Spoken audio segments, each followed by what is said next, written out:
Will Aim Gods be the next game to overtake current esports in the scenes such as CSGO and Valorant? Will we see arenas filled with crowds all being hyped up to watch the best of the best play?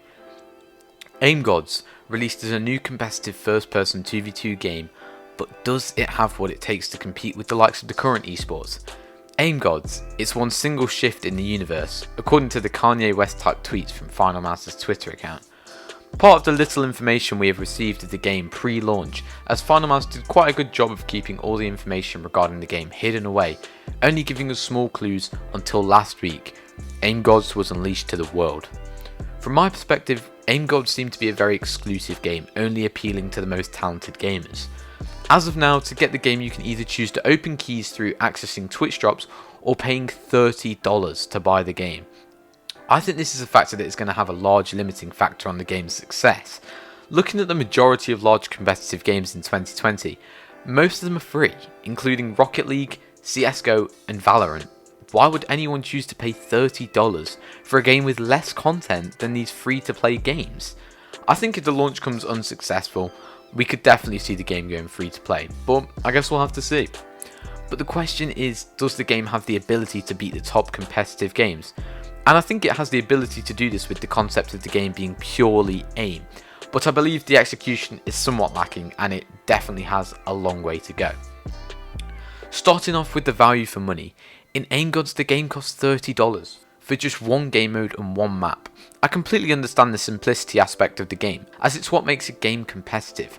However, in my opinion, $30 fits the unfortunate trend of exclusive and limited like the rest of the finalmouse products. $10 max would be much more realistic to appeal to the mass markets. The majority of successful games in 2020 have either been rather cheap like Among Us or even free to play like Valorant. This factor will instantly stop millions from getting the game, blocking out a lot of potential talent, which is what the game's all about, finding the best aimers in the whole world. Next we must look at the game itself. One map, one game mode. I like the idea of simplicity here with a slight change to the regular 5v5 format. I think this is a balanced format for the game with core focus being aim. So duos works really well for this. You also don't need to constantly have 5 people online to complete your team. So this throws obviously an interesting ball into the current mix of competitive games, and we will have to see how 2v2 maps out on a bigger scale in the future. In terms of the combat and abilities, from what I see, the aim mechanic appears to be challenging but rewarding, making this a great game if you would like to improve your aim, which can be carried over to other games as well. With the abilities, these seem to be used in addition to aim, which can ultimately decide the outcome of a game. I like that special abilities can be chosen and learned. However, with players using different abilities, is it possible that some will give an unfair advantage once learnt and exploited, such as the trap, which was a bit too powerful on the day of launch?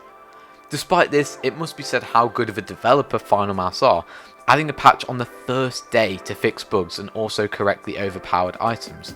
This is something competitive players love to see devs do. We need devs which are passionate about the game just as much as the players and also believe in competitive integrity. The real question is if finalmouse will maintain this level of commitment to the game. We will see. So in short, will this game be more popular than the likes of Valorant and CSGO? Most likely no. These games are far different, but what makes this game stand out is the rewards and opportunity it gives players to obtain a mouse. This attracts a whole player base in itself. While the game probably won't go to obtain the viewership of leading competitive games, it will certainly lead a dedicated community of elite aimers with a consistent fan base, which I think will kind of suit the sort of fan base that come from games like Kovacs, rather than a large one. If the game becomes free to play, the opportunities are going to be further widened to the game and players alike. But will this make the current in-game reward system sustainable? That is all for today. Please let me know your thoughts on this new game in the comments below.